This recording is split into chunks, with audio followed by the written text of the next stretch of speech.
오늘 하나님의 말씀은 마태복음 3장 11절과 12절 두 절의 말씀입니다. 제가 여러분들에게 봉독에 올리도록 하겠습니다. 나는 너희로 회개하게 하기 위하여 물로 세례를 베풀거니와 내 뒤에 오시는 이는 나보다 능력이 많으시니 나는 그의 신을 들기도 감당하지 못하겠노라. 그는 성령과 불로 너희에게 세례를 베푸실 것이요 손에 키를 들고 자기의 타작마당을 정하게 하사 알곡은 모아 곡간에 들이고 쭉정이는 꺼지지 않는 불에 태우시리라. 아멘. 살아계신 하나님께서 우리와 함께 하심을 믿으시면 아멘 하십시다. 성령님께서 이 자리 가운데 운행하심을 믿으시기 바랍니다.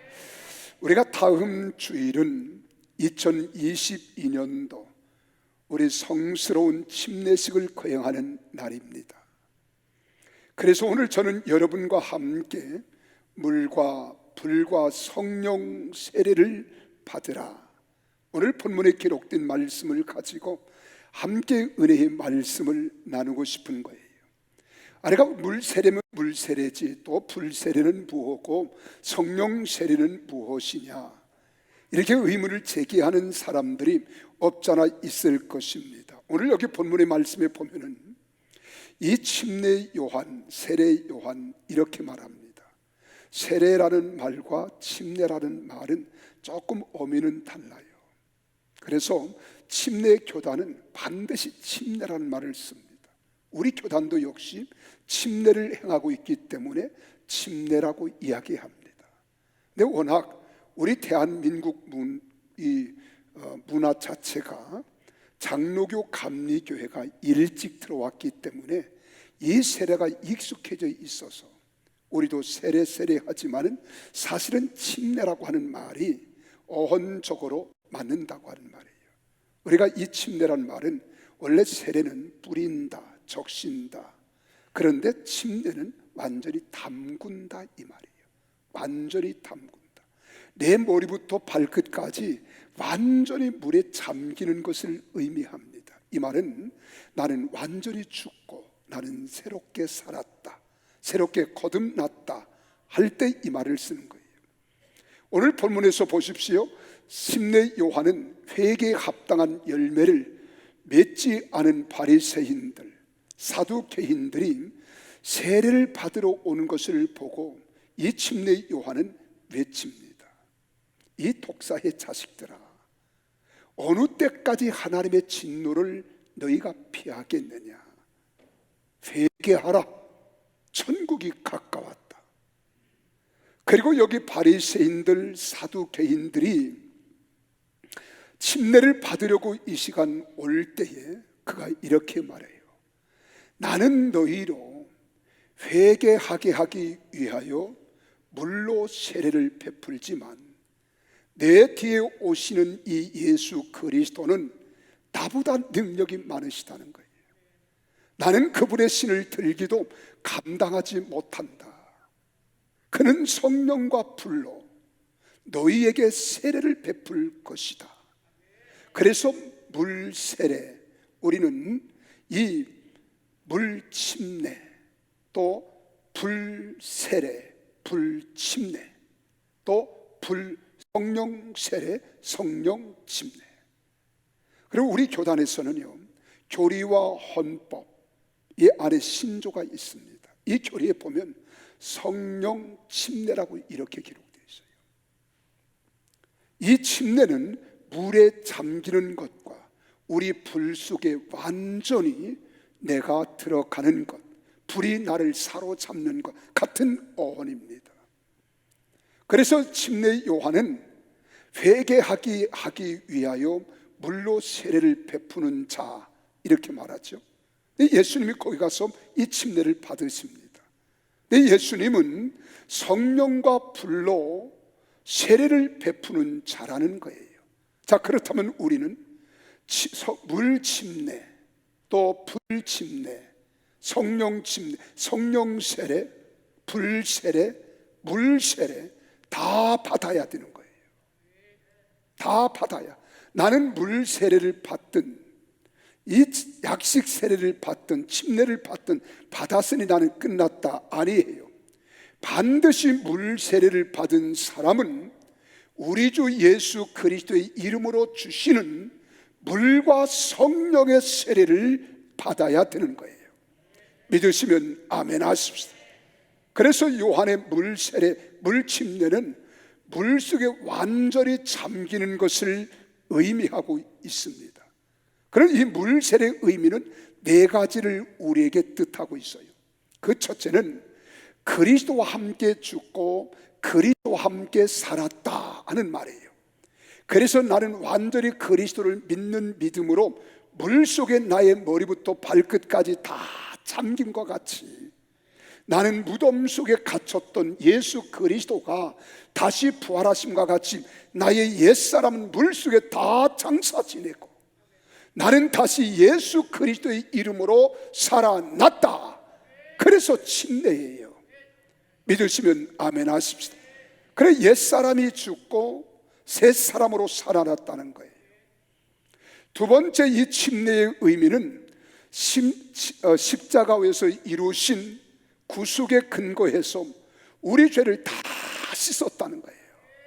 나의 머리부터 발끝까지 내가 물속에 완전히 잠긴 것처럼, 잠겼다가 일어난 것처럼 다 씻음을 받았다, 속죄함을 받았다, 대속함을 받았다, 이런 의미예요. 그리고 세 번째로는 교회 몸된 지체로서 이제 공식적인 교회 공동체 회원이 되었다는 거예요. 한 몸이 되었다는 거예요. 우리는 교회를 가르쳐 뭐라고 합니까? 그리스도는 교회의 머리요, 우리는 그의 지체로 한 몸이 되었느니라. 내가 세례, 침례를 받아야 우린 교회의 구성원이 될 수 있고 지체가 될 수 있다는 겁니다. 그러므로 그리스도인의 교회에 성도로서 의무를 감당하면서 이 땅의 하나님의 거룩한 교회 회원으로 새로운 천국 공동체의 백성이 된 것을 의미하고 있는 거예요. 이제 나는 세상에 살아가고 있지만은 평택순복음교회라고 하는 주님이 세우신 몸된 교회의 한 구성원, 한 지체가 되었음을 의미하는 겁니다. 네 번째로는요, 이 세상에서 성삼위일체 하나님과 교제 가운데 사는 것을 가르쳐 말하는 거예요. 그래서 하나님 나라의 백성이 되었다, 나는 영적 가족이 되었다. 그러므로 하나님과 예수님과 성령님 이 삼위일체와 함께 교제하며 살아간다, 그런 의미에서 우리는 침례를 받는 것입니다. 그러므로 우리들이 받는 침례는 지금까지 옛 생활을 따라 우리는 살았잖아요. 내 자아 중심으로 살았고 내 고집대로, 내 주관대로, 내 주권을 가지고 내가 살아왔습니다. 이런 우리 사적 생활을 다 마감했다는 거예요. 이제 그리스도인으로서 진정한 신앙생활을 시작하는 관문이 뭐냐? 바로 침례라고 하는 거예요. 이 세례라고 하는 겁니다. 그렇다면 침례는 오늘날 우리에게 어떤 의미를 가지고 있으며 세례를 받으신 후에 달라진 것이 무엇이냐고 물어보면 대개 사람들은 두 가지를 말합니다. 그 첫째는 내가 성찬을 받고 참여하게 된 것이 제일 큰 변화이고 좋은 점이라고 대답하는 자들이 적지 않아 많다는 겁니다. 여러분, 성찬에 참여할 수 있다는 것은 대단히 중요한 거예요. 축하할 만한 일입니다. 우리가 아무나 이 성찬에 임하는 것이 아닙니다. 성찬은 반드시 침례를 받아야만, 우리가 세례를 받아야만 우리가 성찬에 임하는 거예요. 내가 교회를 갔더니 이 분잔하는 성찬위원들이 가까이 오기에 나도 남들이 집어먹긴 먹어도 이게 죄가 되는 거예요. 무죄의 죄입니다. 알지 못하고 범하는 죄예요. 그래서 성찬을 가질 때는 절대로 침례를 받지 않으신 분은 받지 마십시오 라고 이야기하는 거예요. 그리고 자기를 살피고 난 후에야 이 떡을 먹고 이 잔을 받아야 하나님 앞에 합당하다는 겁니다. 우리가 침례를 받고 난 후에는 성찬에 참여할 수 있는 것이 바로 제일 큰 변화이고 좋은 점인 것 같다, 이렇게 대답하는 사람들이 있습니다. 또 그리스도의 살과 피를 먹고 마시지 않는 자에게는 영생이 없다고 성경에 말하고 있잖아요. 하지만 주님께서 침례를 베풀라고 하셨을 때는 단지 그러한 성찬식에 참여할 조건만을 위하여 침례를 명령하신 것 아닙니다. 여러분, 침례는 받아도 되고 아니 받아도 되는 게 아니에요. 침례는 반드시 받으라고 명령하신 겁니다. 교회 안에 보면은 이 침례를 받지 않고 아유 나는 그냥 교회만 다닐래요, 이러는 사람들이 있어요. 왜 그러냐고 물어보면 아직 나는 준비가 안 됐습니다. 아직 나는 세상줄을 끊지 못했거든요. 그리고 아직 나는 세례를 받을 만한 그런 자격이 못 됩니다. 또 내가 세례를 받고 나면 나 좋아하는 술 끊어야 됩니다, 담배 끊어야, 이 말은 무슨 말? 나 그리스도인이 아닙니다. 교회는 내가 나오고 있지만 나는 그리스도인이 아니라고 자기 스스로 시인하는 거예요. 또 성경도 그렇게 말하고 있습니다. 그리고 우리가 신앙생활을 할 때에는 예수 그리스도의 십자가의 보혈이 나를 대속하셨고 나를 구원하셨으며 나를 속죄해 주셨다는 사실을 믿는다면 이제 내가 주인이 되면 안 되는 거예요. 예수님만이 나의 주인 되시고 나의 대속자가 되시고 주권자가 되심을 믿고 고백한다면 이제 내 뜻대로 사는 게 아닙니다. 고집대로 사는 게 아니에요. 내 마음대로 사는 것이 아니라 나의 인생의 주인 되시는 예수님 말씀대로 살아야 되는 거예요. 이게 신앙이고 이것이 믿음입니다. 그래서 침례란 구약시대와 비교해 보았을 때 구약시대의 할례와 비슷한 거예요. 마치 무엇과 같으냐, 이스라엘 선민 백성이 아닌데 이방인들로부터 내가 이방인이니, 이스라엘 백성들이 섬기는 하나님이 살아계시거든요. 그 하나님이 존재하는 것을 인정하고 싶거든요. 그러면 그 이방인이 나도 이스라엘 백성이 되고 싶다, 하나님을 믿고 싶다, 여호와 하나님의 이름을 부르며 나는 그 하나님을 경외하고 싶다 할 때는 그냥 이스라엘 공동체에 들어올 수 없었어요. 남자들은 반드시 남자의 성기의 표피를 자르는 할례를 받아야 합니다. 그래야 이스라엘 백성들의 공동체에 가입을 하고 여호와 하나님을 섬기고자 할 때 할례를 받았던 것처럼 과거의 옛생활을 청산하고 이제 그리스도 예수와 연합하여 새로운 영적 공동체인 천국의 공동체, 하나님 나라 백성, 하나님의 자녀, 영적 가족이 되는 것을 상징하는 거예요.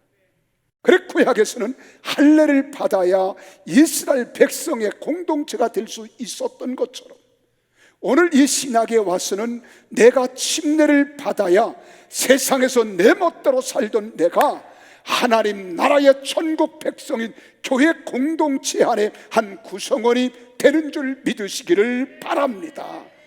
이 사실을 고백하는 것이 하나님 앞과 모든 사람들, 증인들이 보는 가운데서 행하는 의식이 바로 침례라고 하는 거예요. 여러분, 가톨릭에서는 거룩한 예식이 7가지가 있어요. 결혼식, 장례 이런 것까지 있지만 우리는 딱 2가지입니다. 하나는 침례요, 하나는 성찬이라는 거예요. 그래서 성찬이 대단히 중요한 거예요. 침례가 대단히 중요한 거예요. 혹시 오늘까지 여러분 나는 침례를 받지 않고 신앙생활을 하고 있다면 예수님이 나의 구원자, 나의 대속자, 내 인생의 주인 되심을 확실히 믿는다면 그 믿음을 가지고 이번에 침례를 받으십시오. 그래야 하나님의 교회의 교인이 되는 겁니다. 하나님의 자녀로서 우리는 공식적인 회원이 될 수 있다는 거예요. 이것을 로마서 6장 3절에서 11절에 보면 불필요한 설명이 필요가 없어요. 아주 정확하게 바울이 이렇게 말합니다. 우리 같이 한번 천천히 읽어보실까요? 시작. 무릇 그리스도 예수와 합하여 세례를 받은 우리는 그의 죽으심과 합하여 세례를 받은 줄로 알지 못하느냐. 그러므로 우리가 그의 죽으심과 합하여 침례를 받음으로 그와 함께 장사되었나니 이는 아버지의 영광으로 말미암아 그리스도를 죽은 자 가운데서 살리심과 같이 우리로 또한 새 생명 가운데서 행하게 하려 함이라. 할렐루야. 만일 우리가 그의 죽으심과 같은 모양으로 연합한 자가 되었으면 또한 그의 부활과 같은 모양으로 연합한 자도 되리라. 우리가 알거니와 우리 옛사람이 예수와 함께 십자가에 못 박힌 것은 죄의 몸에 죽어 다시는 우리가 죄에게 종로로 타지 아니하려 함이니 이는 죽은 자가 죄에서 벗어나 의롭다함을 얻었습니다. 만일 우리가 그리스도와 함께 죽었으면 또한 그와 함께 살 줄을 믿노니 이는 그리스도께서 죽은 자 가운데서 살아나셨음에 다시 죽지 아니하시고 사망이 다시 그를 주장하지 못할 줄을 알미로라. 그가 죽으심은 죄에 대하여 단번에 죽으심이요 그가 살아 계심은 하나님께 대하여 살아 계심이니 11절 다 같이 이와 같이 우리도 우리 자신을 죄에 대하여는 죽은 자요 그리스도 예수 안에서 하나님께 대하여는 살아있는 자로 여길지어다. 이때는 아멘 소리가 우레같이 나와야 돼요. 이때 아멘 소리는 입만 뻥긋하면 안 되고 두 손을 번쩍 들고 아멘 해야 되는 거예요. 내가 한 번 더 할까요? 그리스도 예수 안에서 하나님께 대하여는 살아있는 자로 여길지어다. 믿음으로 그렇게 해야 하는 거예요. 3-4번 했는데 한 번 더 할까요? 정말 잘하시는데 그리스도 예수 안에서 하나님께 대하여는 살아있는 자로 여길지어다. 할렐루야. 우리는 이제 죽은 자가 아니라 그리스도께서 내 죄를 담당해 주시고 내 대신 다 속죄해 주셨으니 나는 그를 믿음으로 그리스도와 함께 살아났다는 사실을 확실히 믿으시기를 바랍니다. 그러므로 이제 성부와 성자와 성령의 이름으로 세례를 받은 성도들은 이 세례를 통해서 천국 백성으로서의 새로운 공적인 삶을 시작하게 된 것입니다. 그러므로 성도들은 과거와 같이 자신만을 위해 살았던 옛생활에서 벗어나야 합니다. 우리 시야를 넓히십시오. 그리고 천국 백성답게 생각하며 살아가는 성도들이 되시기를 예수님 이름으로 축원합니다. 다시 말씀을 드리면 그리스도와 같이 살아가는 삶이 되라는 거예요. 여러분, 그리스도가 누구이십니까? 하나님이시면서 말씀이 육신을 입고 우리와 같은 성정을 가지고 이 땅에 오신 분입니다. 그분이 고통도 느낄 줄 아는 분이에요. 괴로움도 아시는 분입니다. 슬픔도 압니다. 외로움도 아시는 분이에요. 근데 그분이 이렇게 살아내신 것은 오늘 예수 믿는 우리 모두가 함께 그분과 같이 살라고 주님이 말씀하시는 거예요. 그래서 바울은 말합니다. 내가 그리스도를 본받는 자 된 것 같이 너희는 나를 본받는 자가 되게. 우리 주님은 말씀합니다. 나는 마음이 온유하고 겸손하니 내게 멍에를 메고 배우라. 그리하면 너희가 쉼을 얻으리라는 거예요. 진정한 자유, 진정한 쉼이 예수 안에 있다는 것입니다. 그래서 갈라디아서 3장 27절에 바울이 그렇게 말합니다. 누구든지 그리스도와 합하기 위하여 세례를 받은 자는 그리스도로 옷 입었느니라. 여기 그리스도로 옷 입었다는 말은 의의 옷을 말합니다. 의의 옷은 그리스도와 같이 살아가는 행실을 말하는 거예요. 이제 우리는 깨끗해진 것은 믿음으로 깨끗해진 거예요. 그럼에도 아직도 내 속에는 죄성이 있습니다. 세상의 습관대로 살아가고 싶어하는 이런 본능이 우리 속에 있다는 거예요. 이것을 절제하며 이기며 살아갈 수 있는 것은 우리 힘으로 되는 것이 아니라 전능하신 하나님이 도와주셔야 될 줄로 믿으시기를 바랍니다. 마치 무엇과 같으냐? 한 나라의 대사가 그 나라를 대표하는 공인으로 살아가는 것처럼 우리 사랑하는 성도들도 천국을 대표하는 공인으로서 천국 복음을 전하며 그리스도와 같이 인류의 구원을 위해 진지하게 고민할 줄 알아야 합니다. 노력하는 삶이 돼야 돼요. 좀 더 폭넓은 그리스도의 삶을 살아가는 하나님의 사람이 돼야 될 줄로 믿으시기를 바랍니다. 이렇게 살아가고 싶은데 내가 연약하거든요. 의지도 약합니다. 행할 만한 용기도 없습니다. 그래서 하나님은 예수 그리스도를 지금도 하나님 보좌 우편에서 과 나의 연약함을 친히 담당하시고 하나님께 간구하고 계시는 중보자이심을 믿으시기를 바랍니다. 그래서 우리가 그렇게 살아갈 수 있는 힘을 주시는 거예요. 능력을 주시는 거예요. 그 은혜를 우리가 입어야 될 줄로 믿으시기를 바랍니다. 그래서 우리는 침례를 반드시 받아야 됩니다. 혹시라도 지금까지 침례를 받지 않고 믿음 생활을 하고 계신다면 이번 다음 주에 꼭 받으셔서 나도 하나님의 거룩한 사람으로 그리스도와 함께 죽고 그리스도와 함께 살았음을 모든 만인 앞에 고백하며 입술로 시인한 것과 같은 이 믿음을 가지고 살아가시기를 바랍니다. 이게 물세례예요. 그럼 두 번째로는 여러분, 예수님은 성령과 불로 세례를 베풀 것이라고 11절 하반절에 말씀하고 있잖아요. 여기 성령과 불 세례는 사람들을 성령과 불 안으로, 불 속으로 깊숙이 잠기게 함으로 세례를 베푼다는 의미를 말하고 있는 겁니다. 다시 말씀을 드리면 깨끗하고 거룩하게 하시는 성령의 불 속으로의 인격적 침투가 이루어진다는 거예요. 그렇다면 성령과 불로 세례를 베푼다고 하는 말이 어떤 말이냐? 하나님은 우리에게 불로 상징을 하고 있어요.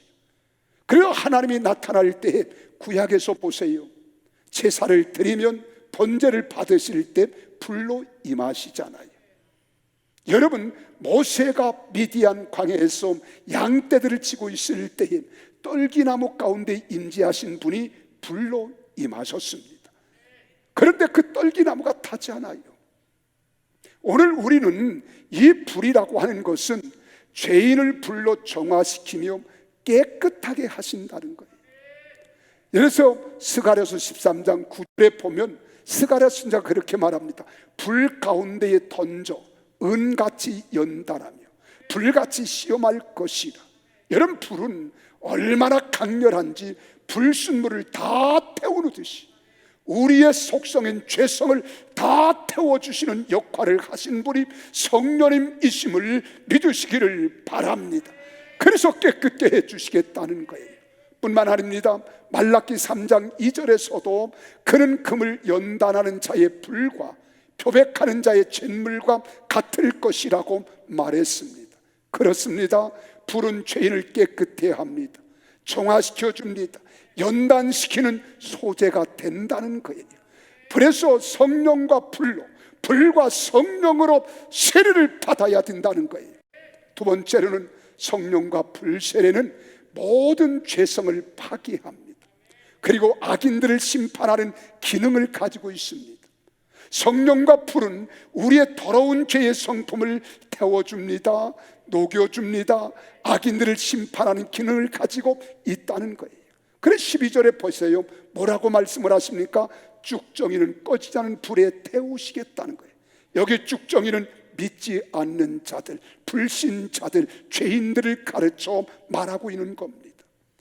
세 번째는 성령과 불 세례는 모든 성령 세례를 나타내는 표현입니다. 바로 성도들을 축복하는 기능을 한다고 하는 거예요.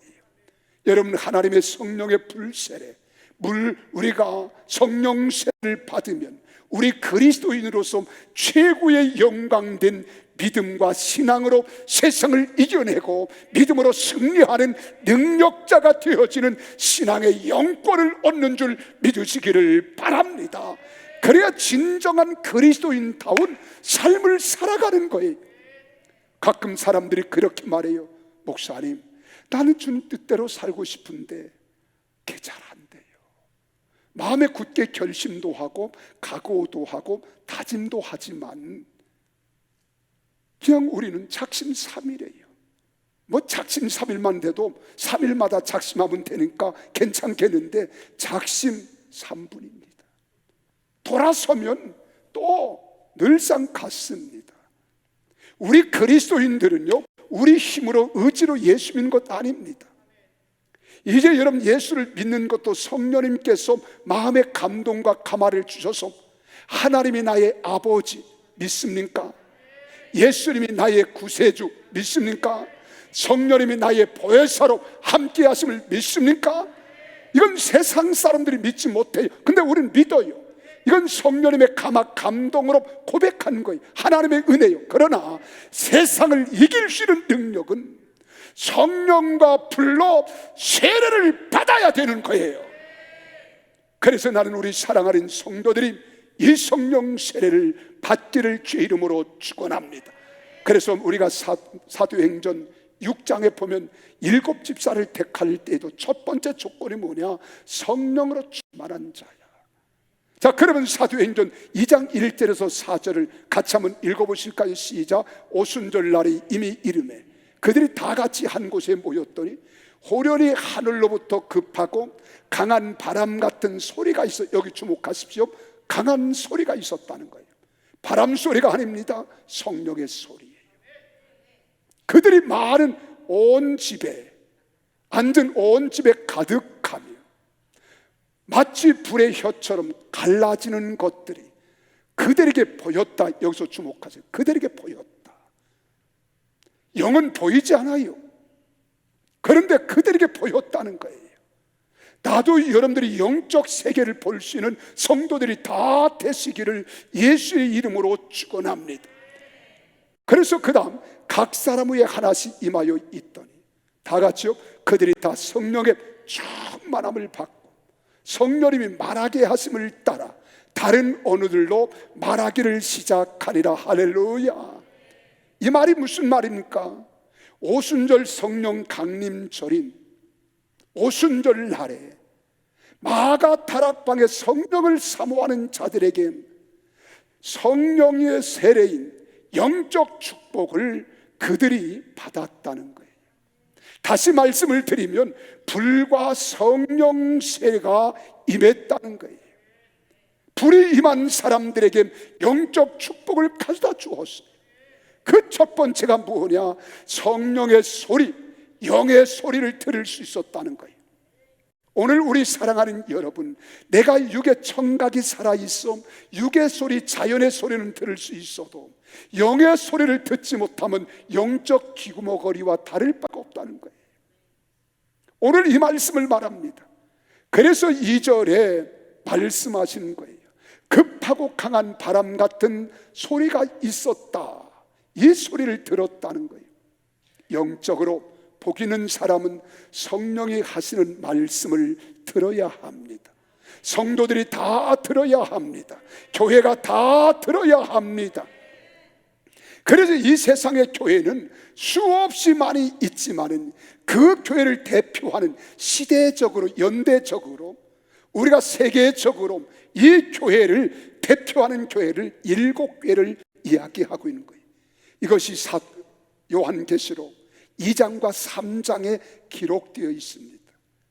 이 기록된 말씀 모든 교회들에게 마지막 말씀하시면서 마지막 끝부분에 가서 하시는 공통적인 말이 있어요. 뭔 줄 아세요? 귀 있는 자는 성령이 교회들에게 하시는 말씀을 들을지어다. 그래서 귀 있는 자는, 여기서 말하는 이 귀는 우리의 육신의 귀를 말하는 것이 아니라 영적인 음성을 들을 수 있는 영적 귀를 가르쳐 말하는 거예요. 그래서 2장 7절에서도 11절에서도 같이 한번 읽어볼까요? 시작.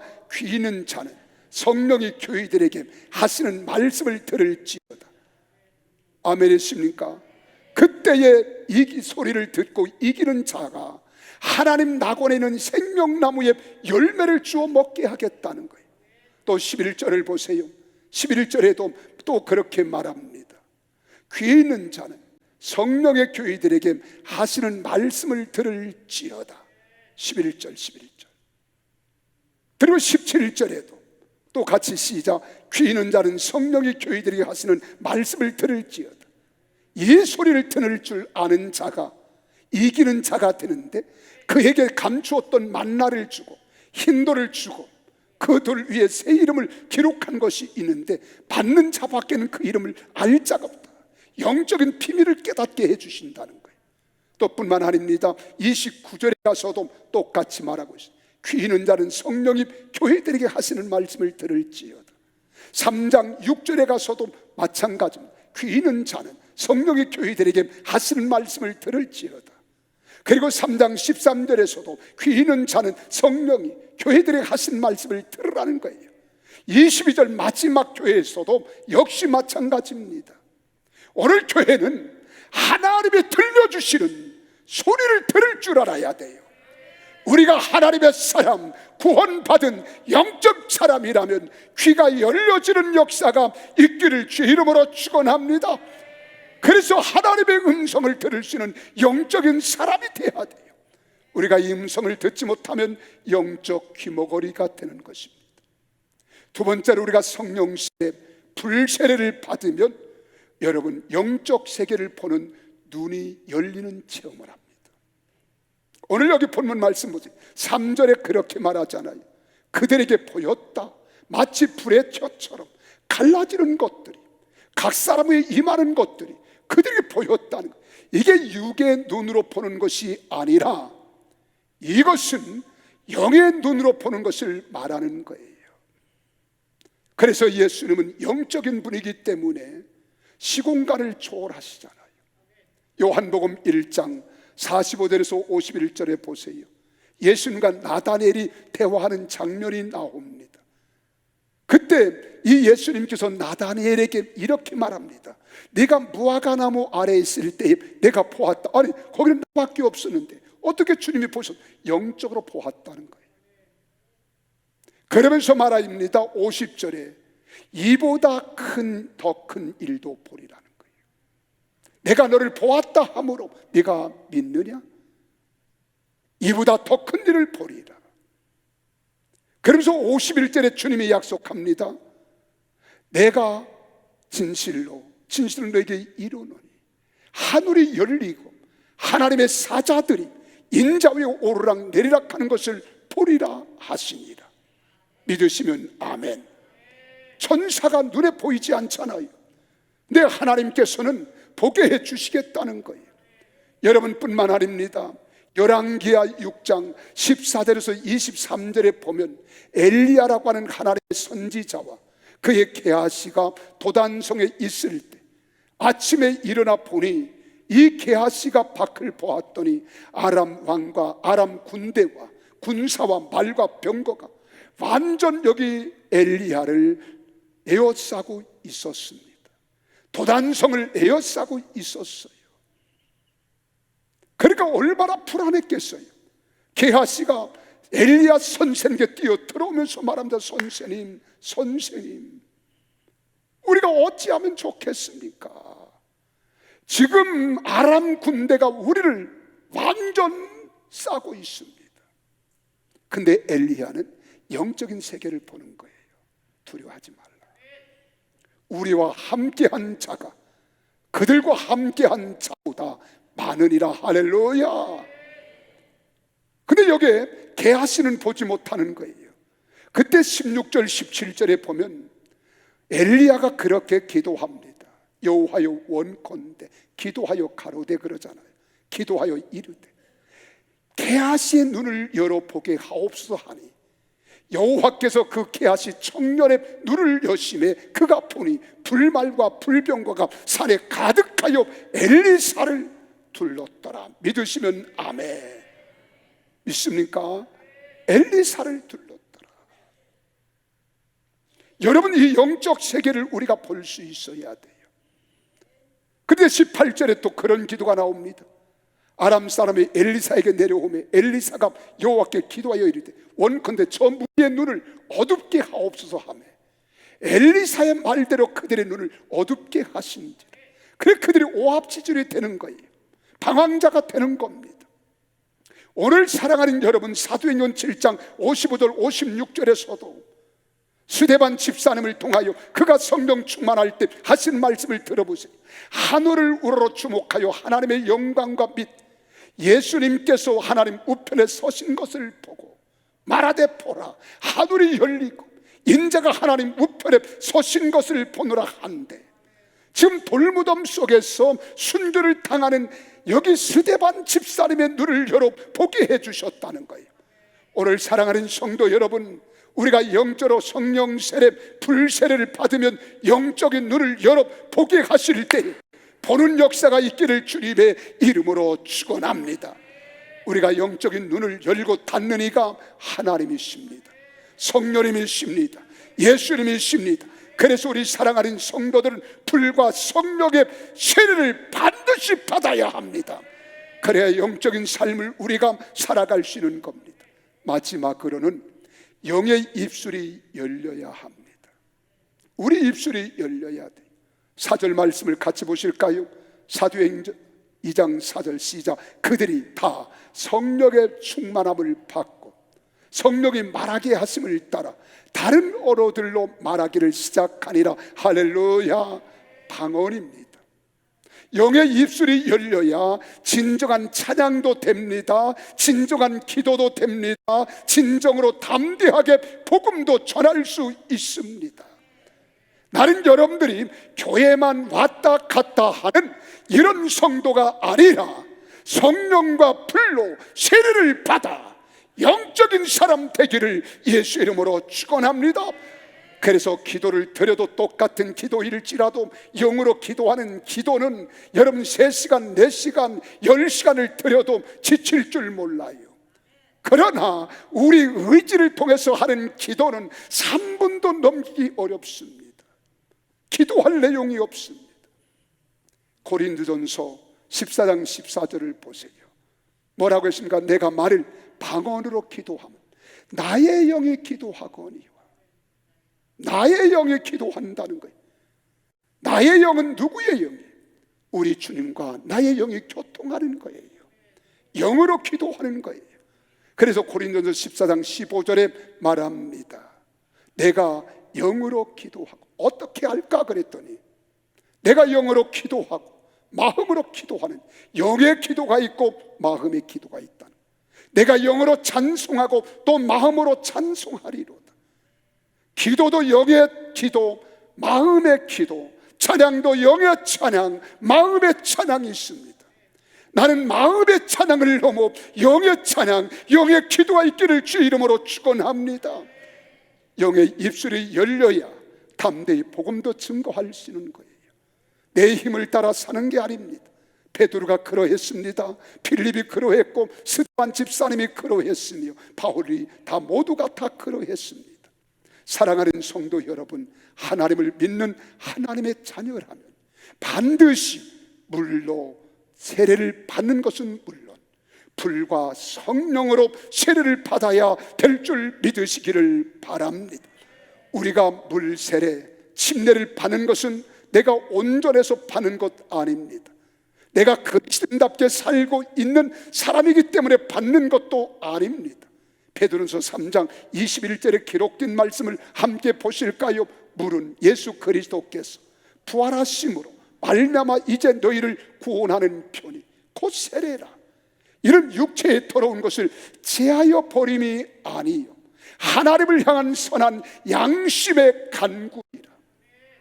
이 말을 개역 성경에서는 이렇게 번역하고 있습니다. 하나님을 향하여 찾아가는 것이라. 여러분, 우리가 완벽해서 의로워서 우리가 깨끗하게 하나님 뜻대로 살아서 우리가 침례를 받고 세례받는 것 아닙니다. 나는 부족하지만 나를 위하여 십자가 위에서 피 흘리신 예수 그리스도가 나의 구속자가 되시고 나의 대속자가 되시고 나의 주권자가 되심을 믿고 인정하면, 시인하면 받을 수 있는 거예요. 그러나 우리가 세례를 받으면 내 마음에서 호소하는 거예요. 마치 무엇과 같으냐? 군대 가면 초코파이 줍니다. 그리고 작업장에 안 끌려가요. 교회가 마음 놓고 목사님 설교 시간 잘 수 있어요. 그래서 쉼의 공간이 교회일 수도 있어요. 그리고 어느 날 갑자기 세례 받아서 얼떨결에 받았어요. 그런데 이 세례가 나를 떠나지 않는 거예요. 하나님을 향하여 간구하는 거예요. 호소하는 거예요. 어떤 위기를 만났을 때 이런 사람은 절로 가지 않습니다. 세례 받은 사람은 그래도 명색이 나는 침례를 받았는데, 세례를 받았는데 나는 가면 교회 가야지. 신이 계시다면 부처님이 아니라 하나님이시지. 그리고 교회를 찾아나와 신앙을 고백하는 사람 많이 봅니다. 여러분, 물로 세례를 받는 사람은 또 반드시 불과 성령의 세례를 받아야 합니다. 이것은 예수님의 소원입니다. 예수님의 간구입니다. 예수님의 갈망이며 여러분들의 명령하는 거예요. 그래서 누가복음 12장 49절의 말씀을 함께 읽겠습니다. 내가 풀을 땅에 던지러 왔노니 이 풀이 이미 붙었으면 내가 무엇을 원하리요? 내가 무엇을 바라겠느냐? 내가 무엇을 더 내가 기대하겠느냐? 성령 세례만 받으면 된다는 거예요. 불 세례만 받으면 된다는 거예요. 이 성령의 불을 받아야 영적 삶을 살아내며 행복과 소망이 넘쳐나는 건강한 신앙인이 될 수 있다는 것입니다. 그럴 때 하나님의 음성을 들을 수 있습니다. 영적 세계를 바라봅니다. 우리 주님과 깊은 교제를 나눌 수 있는 거예요. 하나님과 동행하다 여러분, 죽음을 보지 않고 들림받은 에녹이 그러했습니다. 믿음의 조상 아브라함이 그러했습니다. 장수하여 사명을 감당했던 사도 요한이 그러했습니다. 우리 사랑하는 평택순복음교회 모든 교우들이요, 물과 불과 성령의 세례를 꼭 받아 신실한 신앙의 삶을 살아가는 성도들이 되어 세상의 소금과 빛의 역할을 감당하는 성도들이 되시기를 예수님 이름으로 축원합니다. 그렇게 되기를 원하시면 아멘 하십시오. 기도하시겠습니다.